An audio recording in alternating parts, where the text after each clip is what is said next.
జాతీయ మాల మహానాడు ఆధ్వర్యంలో రాష్ట్ర స్థాయిలో ఈరోజు ఎమ్మెల్యే క్యాంపు కార్యాలయం ముట్టడి ఉన్నందున ముందస్తుగా మాలలను పోలీసులు అరెస్ట్ చేయడం అప్రజాస్వామిక చర్య అని జాతీయ మాల మహానాడు జిల్లా ప్రధాన కార్యదర్శి ఎల్ ఆంజనేయులు అన్నారు. సందర్భంగా వారు మాట్లాడారు.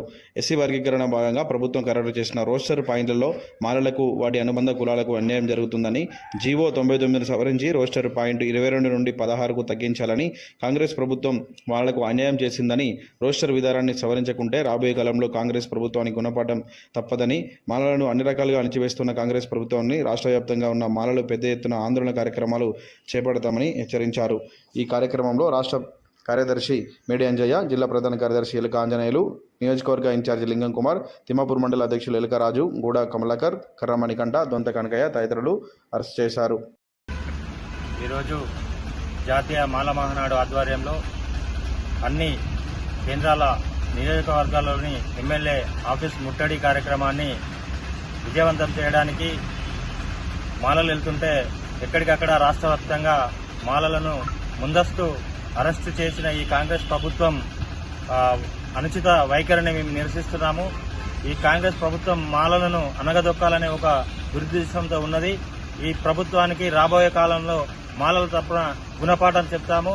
ఏదైతే జీవో 99ను సవరించి మాలలు 22% ఉన్న 22 రోస్టర్లు ఉన్న 16% తగ్గించి మాలలకు న్యాయం చేయవలసిందిగా ఈ ప్రభుత్వాన్ని మాల మహానాడు తరపున మేము డిమాండ్ చేస్తున్నాం. లేని పక్షంలో రాష్ట్ర వ్యాప్తంగా మాలలు అధిక ఆందోళన కార్యక్రమాలు కానీ ముందస్తు చర్యలు కానీ తీసుకుని ఈ ప్రభుత్వానికి తగిన గుణపాఠం చెప్తామని హెచ్చరిస్తున్నాం.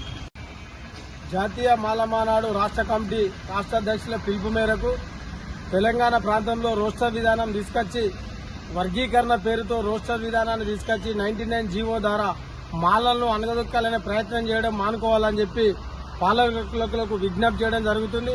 పాలకులకు ఒకటే చెప్తున్నాం, అయ్యా గత 10 ఏళ్ల కిందట కానీ నాటు నెహ్రూ నుంచి ఇప్పటి వరకు మాలలు కాంగ్రెస్ పార్టీ ఎంబడే ఉన్నారు. కాంగ్రెస్ పార్టీకి అండదండగా జెండాలు పట్టుకొని పనిచేస్తున్నారు, ఓట్లేస్తున్నారు. కాబట్టి కాంగ్రెస్ పార్టీ ఇప్పుడున్న నాయకులు ఎవరైతే ఉన్నారో, ప్రభుత్వంలో ఉన్న ముఖ్య నాయకులందరూ మాల సామాజిక వర్గానికి చెందిన మంత్రులు, ఎమ్మెల్యేలు, మాల ప్రజాప్రతినిధులు దయచేసి రోస్టర్ విధానం జీవోను రద్దు చేసి మరి 16 పాయింట్ను తీసుకొచ్చి పెట్టడం రోస్టర్ విధానంలో చాలా బాధాకరం. 22వ పాయింట్ పెట్టి వర్గీకరణ పేరుతో మాల మాదిగలు విభజిస్తూ ఈ రోజు దేశ పరిస్థితులను ఎట్లాంటి పరిస్థితులు ఉన్నాయి. కాబట్టి ఒక్కసారి దళితుల పేరుతో మాల మాదిగలు విభజించే కుట్రలు మానుకోకపోతే రానున్న ప్రమాదం ఒక మాదిగలకే ఒక మాలలకే కాదు, ఈ ప్రమాదం కాంగ్రెస్ పార్టీ కూడా వస్తుంది. కాబట్టి కాంగ్రెస్ పార్టీలో ఉన్న మాల నాయకులారా, కాంగ్రెస్ పార్టీలో ఉన్న మాల ప్రజాప్రతినిధులారా, మాల మేధావులారా, మాలలు అందరూ కాంగ్రెస్ పార్టీకి ఉన్న బ్యాంక్ ఓట్లు కాపాడుకోనికి మా తాతమ్మలకి వెళ్ళి మేము బరాబర్ కాంగ్రెస్ పార్టీకే ఉన్నాం. ఇప్పటికి కూడా కాంగ్రెస్ పార్టీకే ఉంటాం, ఎప్పటికి కాంగ్రెస్ పార్టీకే ఉంటాం. కాబట్టి రోస్టర్ విధానం మీద పునరాలోచన చేయవలసిందిగా విజ్ఞప్తి చేయడం జరుగుతుంది.